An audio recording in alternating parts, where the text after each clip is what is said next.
수요일에 오신 여러분들을 또 환영하고 축복합니다. 제가 이 오늘 설교의 그 제목을 아름다운 경주라고 이렇게 제목을 한번 지어봤는데, 그러고 보니 그런 생각이 들었습니다. 그 신라 천년 고도의 역사를 자랑하는 아름다운 경주,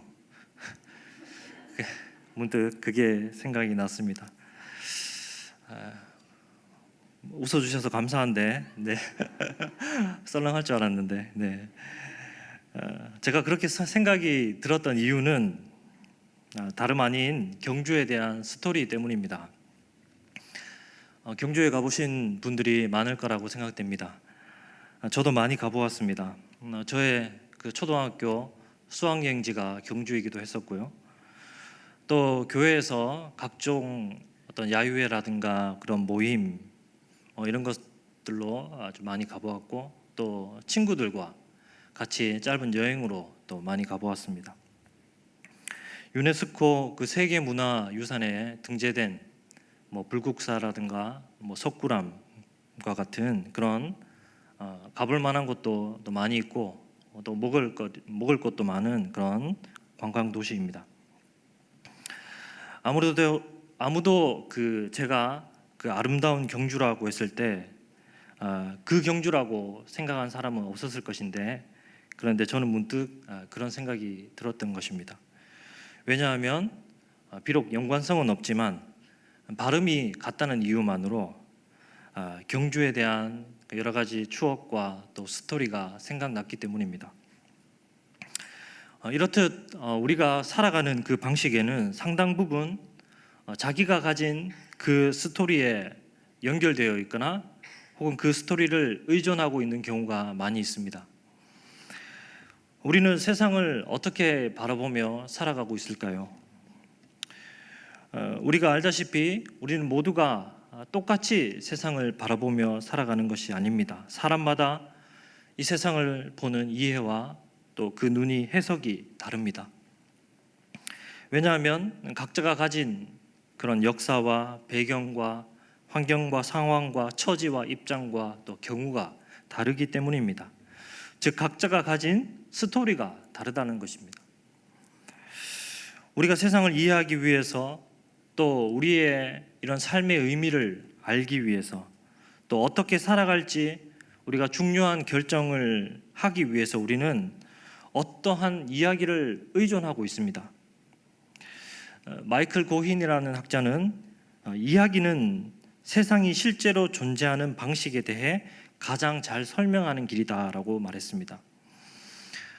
특별히 우리는 이 신앙을 가진 사람들입니다. 신앙도 결국 어떠한 이야기에 속해서, 이야기 그 속에서 이해되어야 되는 것이고, 특별히 이 기독교의 목적이라면 세상 전체에 대한 한 이야기를 제공하는 것이다 라고 말할 수가 있고, 그리고 그 제공하는 그 책이 바로 성경이라고 볼 수 있는 것입니다. 오늘 이 전문맥 그 11장에서 우리가 보게 되면 그 이야기, 성경에서 말하고 있는 그 이야기의 주인공들이 11장에 영광스럽게 그렇게 기록이 되어져 있습니다. 아벨과 에녹, 노아, 아브라함, 사라, 이삭, 야곱, 모세, 라합, 기드온, 바락, 삼손, 입다, 다윗. 지금 제가 다 열거하지는 못하지만 이들은 다 그 하나님의 이야기를 보는 것처럼 그렇게 믿으며 살아갔고, 그리고 그 이야기의 실상과 또 그 증거를 가지고 살아갔던 자들입니다. 그래서 그들의 삶에 하나님이 역사하시는 그 스토리를 가지고 하나님께서 주시는 그 최종적인 그 승리를 얻게 된 자들입니다. 그래서 그 믿음의 명예의 전당이라고 하는 그 히브리서 11장에 기록되어져 있는 것입니다. 오늘 12장에서는 그러한 성도들, 구약의 성도들, 옛 성도들로 가득한 그 경기장의 관중석에 앉아서 격렬한 그 환호와 열기를 보내고 있는 그러한 장면입니다. 이렇게 말씀하고 있죠. 구름같이 둘러싼 허다한 증인들이 있으니, 그런데 구약 시대에 믿음의 승리를 얻었던 이 옛 성도들은 이제 단순한 그런 관람객으로 여기에 앉아 있는 것이 아니라 격렬한 그 응원 부대가 되어서 그곳에 배치되어서 그곳에서 지금 경주하는 자들을 향해서 격려하고 응원하고 환호를 보내고 있다는 것입니다. 경기에 임하는 사람은 관중석에 앉은 그 옛 성도들이 관중석에 앉아 있는 그 옛 성도들의 그 삶이 담긴 그 스토리, 그 하나님의 스토리를 보고 주목하는 것이죠. 그리고 그들의 그 증언들에 귀를 기울이는 것입니다. 거기에는 우리가 드려야 할 진정한 그 제물이 무엇인가, 우리가 드릴 진정한 제물에 대해서 상기시키는 아벨도 있습니다. 거기에는 범죄한 자들 누구나 심판을 당할 것이다. 그러나 하나님께서 세상이 다 종죄받고 심판받을 때 하나님께서 구원을 예배하셨다라고 말하는 노하도 있습니다. 아브라함은 가나안에서 그러했듯이 아직 성취되지 않은 그 하나님의 약속을 바라보며 오랜 세월 동안 하나님의 때를 기다리고 있는 이들을 향해서 마찬가지로 격려해주고 있습니다. 야곱은 환도뼈가 꺾이기까지 자기의 그 아집과 계획을 포기하지 않으면 에서에게 흡수되거나 혹은 에서의 길로 따라갈 수밖에 없다라고 그렇게 외치고 있습니다. 모세는 자기처럼 주님을 따르기 위해서는 이 세상의 그 모든 신분과 지위, 이 모든 것들을 내려놓아야 된다고, 애굽의 그 왕자의 신분을 내려놓아야 된다고, 자기의 그 명예와 지위를 붙잡고 살아가는 이들을 향해서 소리치고 있습니다. 삼손은 정욕을 쫓아 살아가는 것은 하나님을 향해서 눈을 멀게 하는 것이다. 세상의 그런 정욕들을 추구하다가 완전히 너희들의 영적인 눈은 뽑히고 말 것이다 라고 하는 그 말을 외치고 있습니다. 다윗은 옷이 흘러내리기까지 하나님을 진정으로 너희들이 기뻐한다면 하나님도 너희를 기뻐하실 것이고 마음에 합한 자로 여기며 그의 왕위를 견고하게 하실 것이다 라고 말해주고 있습니다. 여기에 나온 사람들 우리가 다 이야기한다면 밤이 새겠죠. 경주자들이 이들의 스토리를 듣는다면 정말 그들은 지금 달려갈 때 더 나은 신앙을 가지고 더 힘을 얻고 더 나은 믿음을 가지고 주어진 길을 걸어갈 수 있을 것입니다. 그 경주에 임할 수 있을 것입니다. 그래서 그 믿음의 선배들의 이야기를 들어야 한다는 것입니다. 그런데 오늘 이 히브리서 기자는 참으로 친절합니다. 앞서 나온 그 하나님의 그 스토리를 삶에 남긴 그 믿음의 사람들의 모든 이야기를 오늘 히브리서 기자는 종합해주고 있습니다. 종합하여서 핵심적인 그런 지침과 그런 이야기로 오늘 12장에서 그것을 제시해주고 있는 것입니다. 핵심적인 그 지침을 제시해주고 있습니다. 모든 믿음의 사람들의 그 형편은 각자의 형편은 달랐으나 믿음의 그 승리를 얻기 위해서 그들이 해야만 했던 그 훈련의 방법은 다 같았습니다. 히브리서 기자는 그 신앙생활에 대한 이야기, 믿음의 그 선진들에 대한 그 이야기를 하면서 성경이 말하는 그 믿는다는 모습은 어떤 것이다, 그리고 믿는다는 것은 이렇게 하는 것이다, 특별히 오늘 그것을 운동 경기에 비유하여서 그 신앙과 또 그 믿음의 도를 우리에게 가르쳐 주고 있다는 것입니다. 사실 히브리서 저자뿐만 아니라 바울도 그렇게 설명을 했죠. 빌립보서 3장 13절부터 14절 보게 되면 이렇게 말씀합니다. 우리 같이 한번 읽어보겠습니다. 시작. 형제들아, 나는 아직 내가 잡은 줄로 여기지 아니하고 오직 한 일, 즉 뒤에 있는 것은 잊어버리고 앞에 있는 것을 잡으려고 표대를 향하여 그리스도 예수 안에서 하나님이 위에서 부르신 부름의 상을 위하여 달려가노라. 그리고 디모데후서 4장 7절에 보면 제가 읽겠습니다. 나는 선한 싸움을 싸우고 나의 달려갈 길을 마치고 믿음을 지켰으니. 그렇다면 어떤 면에서 운동 경기와 비슷할까요? 운동 경기에서 가장 중요한 것은 무엇입니까? 강도 높은 훈련을 많이 하는 것입니까? 체력에 증진되는 그런 음식들을 많이 먹는 것입니까? 아니요, 그것이 아니라 운동선수에게 가장 중요한 것은 경기 당일에 맞춰서 그의 경기력과 컨디션을 최대한으로 끌어올리는 일입니다. 저녁 스포츠 뉴스를 아마 다 보실 거라 생각됩니다. 선수들이 나와서 인터뷰를 하지요. 인터뷰에서 주로 하는 말이 무엇입니까? 선수나 감독이나 주로 하는 이야기가 있습니다. 다른 이야기를 하지 않아요. 다 어떤 이야기를 하고 있냐면 선수의 컨디션에 관한 이야기를 합니다. 어떤 기술들을 훈련했고 무엇을 준비했고 그런 이야기 하지 않습니다. 지금 컨디션이 어떠한지, 지금 컨디션이 어떻게 지금 상태가 어떠한지 이것을 이야기하는 것이죠. 어떻게 컨디션을 관리하고 있는지 이런 것들을 이야기하는 것입니다. 왜냐하면 그것이 관건이기 때문입니다. 컨디션이 좋다 안 좋다 이것을 그들의 용어로는 이렇게 표현하죠. 몸이 가볍다 혹은 몸이 무겁다 이렇게 표현을 하죠. 선수에게서는 가장 중요한 것은 몸이 가벼운 것입니다. 몸을 가볍게 하는 일이 가장 중요합니다. 많은 기술을 가지고 있느냐가 중요한 것이 아닙니다. 얼마나 좋은 체격을 가지고 있느냐가 중요한 것이 아닙니다. 얼마나 내가 지금 몸을 가볍게 하고 있느냐 이것이 중요한 것입니다. 물론 비단 컨디션만을 이야기하는 것은 아니죠. 몸이 가볍다라고 할 때는 최상의 기량이 나올 수 있도록 모든 그가 착용한 모든 장비나 그 옷도 가볍게 해야 되는 것입니다. 100m 달리기를 하는데 무거운 농구화를 신고 달리는 사람은 없습니다. 축구를 하는데 다리에 발목에 모래주머니를 차고 축구하는 사람은 없습니다. 운동 경기 선수가 경기 전날에 술을 새벽 3시까지 퍼마시고 인사불성이 되어서 그렇게 집에 귀가해서 겨우 한 2-3시간 자고 다음날 머리가 깨지듯이 아픈데 그 상태로 경기에 그렇게 출전하는 선수는 없습니다. 먹지 말아야 할 것들을 마음껏 먹고 마음껏 살찌우고 무거워진 몸으로 그렇게 경기에 나오는 선수는 없다라는 것입니다. 그들이 운동하는 만큼이나 그들은 식단도 조절하죠. 적절한 음식을 스케줄에 따라서 적시에 먹어야 됩니다. 나쁜 것을 최대한 멀리합니다.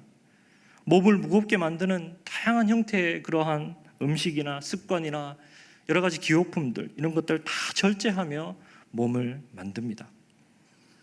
자기의 몸을 가볍게 하기 위해서 운동선수는 최대한 최선의 노력을 다하고 있다는 것입니다. 육상 선수도 몸을 최대한 그 옷이나 그런 것 장비를 최대한 가볍게 하죠. 그리고 최대한 그 컨디션을 끌어올리는 데 있어서 방해되는 것들은 절제합니다. 고대 그리스의 그 운동 경기에서는 경주자는 옷을 하나도 걸치지 않고 완전한 그 나체로 그렇게 경주를 했다고 합니다. 신앙도 정확히 이것과 연결되어서 우리는 이야기할 수밖에 없는 것입니다. 신앙 경기를 위해서는 우리의 몸이 가벼워야 됩니다. 문제는 우리 신앙생활의 현장에 가보게 되면 말도 안 되게 우리가 온몸에 무거운 것으로 덕지덕지 치렁치렁 붙이고 그렇게 힘겹게 달고 살아가고 있다는 겁니다. 어깨에 무거운 짐들을 한가득 메우고 힘겹게 그 무게를 다 받으며 견디며 살아가고 있습니다. 예수님은 수고하고 무거운 짐진 자들아 다 내게로 오라 라고 하셨는데 내게로 다 달라고 하셨는데 그런데 우리는 절대 주지 않습니다. 다 자기 거라고 세상의 모든 염려와 근심을 끌어안고 그렇게 살아갑니다.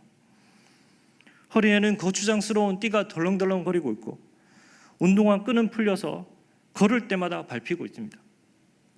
온갖 무거운 것들을 몸에 지고 천근만근의 몸을 이끌고 그렇게 경기에 나온다는 것입니다. 그래서 히브리서 기자는 믿음의 경주에서 이 승리하는 방법을 1절에서 핵심적으로 요약해서 말하기를 모든 무거운 것과 얽매이기 쉬운 죄를 벗어버리고 라고 말하고 있습니다. 무거운 것, 얽매이기 쉬운 것 벗어버려야 한다라고 말씀하고 있습니다. 그렇다면 목사님 정말 우리를 그렇다면 정말 무겁게 하는 것이 무엇입니까? 라고 이렇게 혹시 질문하시는 분이 안 계시죠? 만약에 물으신다면 정말 죄송하지만 저는 이런 분들을 향해서 이렇게밖에 대답할 수가 없습니다. 우리를 무겁게 하는 것이 무엇인지 모르신다면 당신은 바보입니다. 왜냐하면 여기 계신 모든 분들이 다 알고 있습니다. 운동선수가 어떻게 해야 자기 자신의 그 컨디션을 조절할 수 있는지, 어떻게 해야 가벼운 몸을 만들 수 있는지, 나의 몸을 무겁게 만드는 것이 무엇인지, 나는 경기 전에 어떤 것들을 삼가하고 금해야 되는지, 무엇을 멀리해야 되는지 그런 것들을 모르는 선수가 없듯이 신앙의 경주에서도 우리가 우리의 믿음의 경주를 달리기 위해서 우리가 어떻게 우리의 몸을 가볍게 해야 되는지, 정말 나의 신앙 앞으로 나아가지 못하게 하는, 나를 결박하고 있는 것들이 무엇인지, 방해하는 것이 무엇인지 우리는 그 모든 것들을 다 알고 있다라는 것입니다. 무엇을 안 해야 되는지 모르는 사람이 없습니다.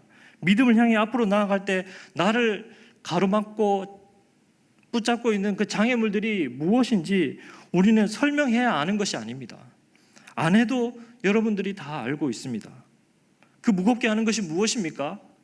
그 무겁게 하는 것은 바로 죄라는 것입니다. 신앙에서 우리를 앞으로 나아가지 못하게 하는 것은 단 하나밖에 없습니다. 죄입니다.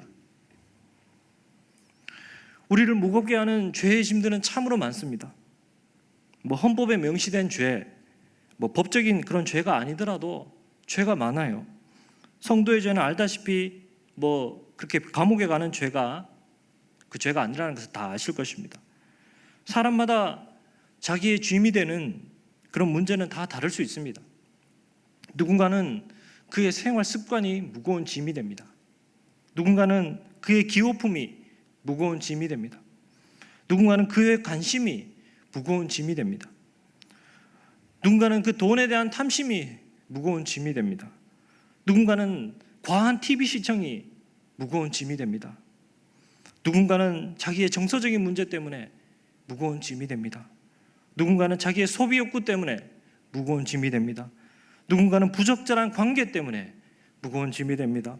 누군가는 중독, 누군가는 남을 험담하는 일, 또 누군가는 사람에 대한 원망하는 그 마음, 또 은밀한 탐욕, 이 모든 것들은 우리 신앙에 있어서 앞으로 나가는데 무거운 짐이라는 것입니다.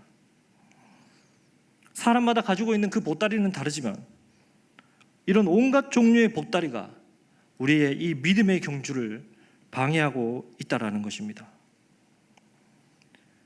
앞으로 나아가는 것을 더디게 하고 하나님께서 주신 그 의무를 감당하지 못하게 하고 우리의 양심을 둔하게 하고 때로는 영적인 힘과 그 영적인 지각의 그 촉수를 무디게 만듭니다. 그러므로 하나님께서 그 주가 되지 못하게 하는 것들, 그 영적 진보를 방해하는 그 모든 것들에 얽매여 앞으로 나아가지 못하는 것입니다. 우리는 나에게 억누르고 있는 그 무거운 짐이 무엇인지 우리는 살펴보아야 됩니다. 익숙하고 또 당연하다고 여기고 그렇게 옆에 둔 것이라 할지라도 정말 이것이 나에게 도움을 주는 것인지 혹은 장애물인지 우리는 잘 살펴보아야 하는 것입니다. 성경은 좋은 경기를 위해서, 좋은 경주를 하기 위해서 무거운 것을 더 추가하지 말라라고 말하는 것이 아닙니다. 뭐라고 얘기합니까? 벗어버려라라고 말합니다. 우리는 벗을 것밖에 없어요. 벗어버리지 않으면 죄가 우리 몸에 딱 달라붙어 있는 것입니다. 이미 죄가 우리는 온몸에 가득하게 딱 달라붙어 있습니다. 우리가 해야 될 작업은 벗겨내는 것입니다. 우리는 자꾸 신앙생활을 더 잘하기 위해서 내게 없는 것이 무언가 더 있어야 된다고 생각합니다. 나에게 치유 능력이 있다면 내가 신앙생활을 훨씬 더 잘할 수 있을 것인데, 나에게 예언의 능력이 있다면 더 신앙이 좋아질 것인데, 성경은 신앙이 좋아지는 그 방법에 대해서 우리에게 뭐가 더 있다고 좋아진다고 말하지 않습니다. 오히려 그것으로 넘어지는 사람이 훨씬 많은 것입니다. 신앙의 경주에서 빨리 달리는, 정말 거침없이 앞으로 나아가는 것은 벗어버리는 일이 필요합니다. 벗어버려야 된다라고 성경은 말하고 있습니다. 유혹과 탐심과 음란에서 벗어나야 되는 것이죠. 상처와 낙심과 좌절에서 벗어나야 하는 것입니다. 예수 그리스도 안에서 이 모든 무거운 짐들을 벗어버리고 자유와 기쁨을 누릴 수 있는 우리 모든 성도님 되시기를 축복합니다. 문제는 평소에 우리가 가지고 있는 그 짐을 잘 의식하지 못한다는 것입니다. 편안하게 우리가 가만히 앉아 있을 때는 우리가 입고 있는 옷의 무게나 혹은 우리의 손에 들려있는 서류 뭉치나 혹은 우리 손에 있는 휴대폰, 이런 것들의 무게를 우리가 의식하기가 힘듭니다. 그러나 뒤에 난폭한 짐승이 쫓아오거나 굶주린 이리떼의 추격을 받는다라고 생각해 보십시오. 평소에 주머니 속에 휴대폰은 아무런 내 생활에 불편함이 없었지만 굶주린 짐승이 쫓아와서 필사적으로 달려가야 할 때는 어떻습니까? 그 작은 것들이 얼마나 거슬리는 것입니까? 주머니 속에서 덜렁거리고 달려가는 데 속도를 떨어뜨리고, 이게 여간 불편한 것이 아닌 것입니다. 육상이든 격투기이든 시합을 나가는데 주머니에 스마트폰과 지갑과 또 열쇠와 이런 것들 잔뜩 넣고 그렇게 경기를 하게 된다면 경기력이 제대로 나오겠습니까? 우리는 평소에는 내가 지고 있는 그 짐의 무게를, 무거운 짐의 무게를 잘 모르고 살 때가 많습니다. 내가 가지고 있는 짐이 얼마나 나의 그 영적 성장을 방해하고 있는지 우리는 잘 느끼지 못합니다. 그러나 여러분, 신앙이라는 것은 무엇입니까? 신앙이라는 것은 본질상 전쟁이에요. 구약 성경에서는 이스라엘 백성들의 그 전쟁이라는 것은 단순한 땅의 정복과 지배력과 그 노동력을 착취하기 위한 그러한 수단이 아니었습니다. 이스라엘의 전쟁은 이스라엘의 그 신앙과 결부되어 있는 것이었습니다. 전쟁은 마치 그들의 그 신앙의 거울이었습니다. 그들의 그 영적 상태에 따라서 하나님께서 그 가운데 전쟁을 일으키게 하시고 또 그 전쟁 가운데 패하기도 하시고 또 승리하기도 하셨습니다. 그들의 신앙이란 전쟁을 하는 것처럼 죽고 사는 그런 문제였다라는 겁니다. 그러므로 우리 신앙이라는 것은 생명을 위해서 달려가는 일입니다. 신앙은 구원을 위한 다름질입니다. 믿음의 경주입니다. 우리는 무겁게 하는 것은, 이 경주에서 무겁게 하는 것은 어떤 것도 버려야지만이 우리는 살 수 있는 것입니다. 혹시 경주에 나간다라고 생각하면서 나는 경주에 나가서 좀 지더라도 상관없다라고 생각하는 분이 계십니까? 나는 어쩌다 보니까 이 신앙을 시작하게 되었지만, 그런데 나는 사실 천국에 안 가도 별로 상관이 없고 나는 이곳에서 종교적인 만족을 얻을 수만 있으면 된다라고 생각하는 분이 계십니까? 나는 내 속에 있는 이 공허함을 채우기 위해서 종교가 필요할 뿐 굳이 나는 피 터지는 그런 싸움을 하면서 그러고 싶지는 않다라고 생각하는 분이 계십니까? 적당히 믿으며 살고 싶다라는 것이죠.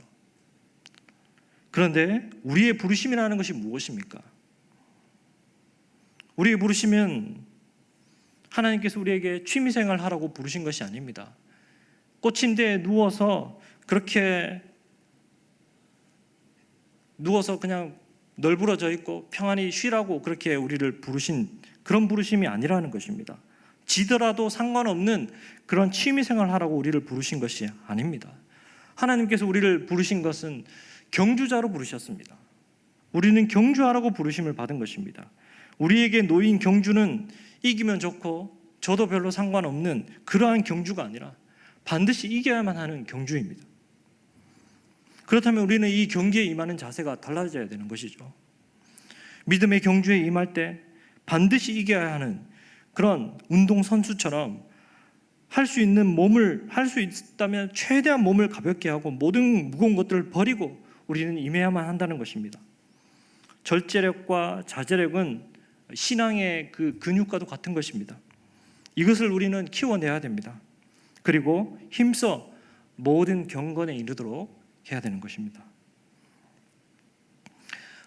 지금까지 한 명이라도 정말 자기 몸이 무거운 상태로 찌뿌둥하고 천근만근인데 그럼에도 불구하고 금메달을 땄고 그럼에도 불구하고 승리했다는 그런 사람이 있다면 참 좋을 텐데 역사상 안타깝게도 아직도 그런 사람은 한 명도 없습니다.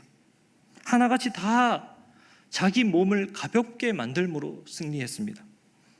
11장의 모든 그 믿음의 선진들은 무거운 것과 얼매기 쉬운 죄를 벗어버림으로 최고의 컨디션을 지켜냈던 사람들입니다. 왜 그렇게 했습니까? 다른 것이 아니라 이 경기가 그렇게 중요한 경기이며 정말 이 경기를 이기기 위해서 그렇게 했던 것이죠. 물론 경주자도 뭐 다른 거 다 할 수 있습니다. 뭐든지 할 수 있습니다. 매력 있는 것들이 우리 참 많이 있습니다. 그런 것들에 기웃거릴 수 있습니다. 그러나 경기가 너무나 중요하기 때문에 그의 모든 삶을 다 여기에 맞추는 것이죠. 그러니까 경주자는 이 주어진 경기에 임하는 것이 삶의 목표가 된 사람들입니다. 결국 믿음도 사실 바로 그러한 것이죠. 믿음은 바로 그러한 삶을 살아가는 것입니다. 우리에게 주어진 이 경기가 목표가 된 삶, 이 목표에 모든 것이 맞추어진 그 삶. 세상의 많은 일들, 매력적인 것들 많이 할 수 있지만 그러나 주신 믿음을 위해서, 주신 이 믿음 안에 거하는 이 삶을 위해서 전력을 다하는 것. 목표가 믿음 안에 있는 그 하나님의 약속이 되고 나의 계획과 나의 욕심은 점점 버리게 되는 것. 그래서 이 믿음이란 무엇이 중요한지 알고 그것에 나를 맞추어 가는 것. 이것이 바로 믿음이라는 것입니다. 그래서 경기 외에 다른 것들을 생각하지 않고 오로지 자신의 그 경기만을 생각하는 선수처럼 이 영생이라는 가치와 천국을 발견하고 그것을 위해서 자신의 전부를 드리는 삶을 살아가는 것. 이것이 바로 믿음입니다. 이 믿음에는 다른 방법이 없습니다. 믿음의 이 훈련의 지침은 명확합니다. 무거운 것은 버려라. 무거운 것은 안 된다라는 것입니다. 같이 짊어지고 갈 수가 없다라는 것입니다. 하나님의 말씀은 바로 이 훈련 지침입니다. 하나님의 말씀은 의로 교육하기에 유익한 말씀입니다. 이 지침을 따르지 않는다면 누구나 다 실패합니다. 경주에서 승리한 모든 믿음의 사람들은 이 지침을 따랐기 때문에 승리한 것입니다. 주님의 말씀에 순종하여서 우리도 이 믿음의 경주에 완주할 수 있는 저와 여러분 되기를 소망합니다. 두 번째는 우리는 끝까지 인내하는 경주를 해야 된다는 것입니다. 이 두 번째가 마지막입니다. 네, 이제 두 번째가 나오면 언제 끝나나는 눈빛이 느껴져서요. 누가복음 8장 15절에 보면은 이런 말씀이 있습니다. 좋은 땅에 있다는 것은 착하고 좋은 말씀으로 말씀을 듣고 지켜 인내로 결실하는 자니라. 우리의 경주는 장거리입니다. 마라톤과도 같은 것입니다. 그래서 인내라는 그 수단이 없이 결코 이 경주를 완주할 수가 없습니다. 모든 믿음은 인내라는 그 수단을 통하여 완성됩니다. 경기에 나갔으면 우리가 승리의 영광을 맛보아야 하지 않겠습니까? 인내만이 이 승리의 영광을 낳을 수 있다는 것입니다. 승리의 영광을 낳게 하는 것은 실력이 아니라 오히려 인내입니다. 끝까지 견디는 자가 그 영광을 보게 되는 것입니다. 오늘 보게 되면 구름같이 둘러싼 허다한 증인들, 이들이 앞에 있는 그 약속을 붙잡고 숱한 고난을 참고 부끄러움을 견디며 그렇게 믿음을 포기하지 않았다라고 말합니다.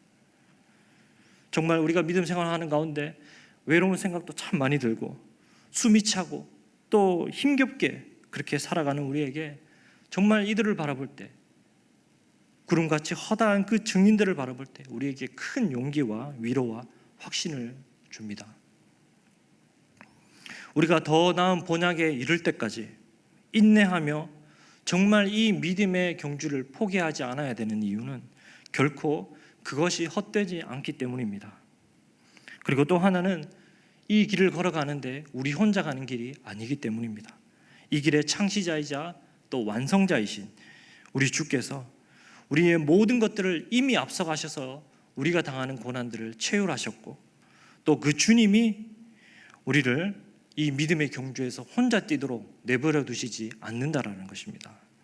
그리고 그 믿음의 선배들이 갔던 그 발자취를 따라갈 수 있도록 도우실 것입니다. 믿음의 경주를 하겠다는 그 그리스도의 공동체가 온몸에 이 무거운 것들을 치렁치렁 덕지덕지 붙이고 그렇게 달려가는 것이 아니라 정말 우리가 다 벗어버리고 정말 우리를 넘어지게 하는 그 모든 죄악들을 다 벗어버리고 떨쳐버리고 우리가 끝까지 선을 행하되 낙심치 아니하며 힘차게 이 믿음의 경주에 참여하여서 세상을 이기는 승리의 면류관을 얻을 수 있는 우리 모든 성도님 다 되시기를 소망합니다.